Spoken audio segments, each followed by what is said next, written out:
Guys, kundi lang yung huli. Dito lang kami sa malapit. Yan o.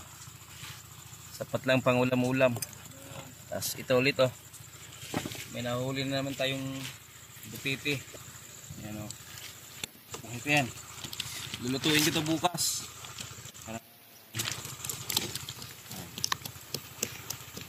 Buhay pa. Lagay natin sa plastic. Lagay natin siya dito sa basket. Yan. Yan. Ito yung pure na panabugan. So bukas pakita ko sa inyo kung paano yung pagluluto nito.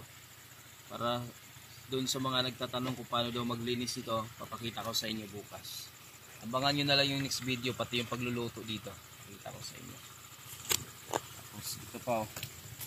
Pang ihaw. Ayan, mag-ihaw kami ngayon.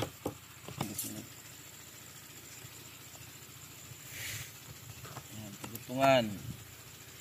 Pang ihaw natin yan.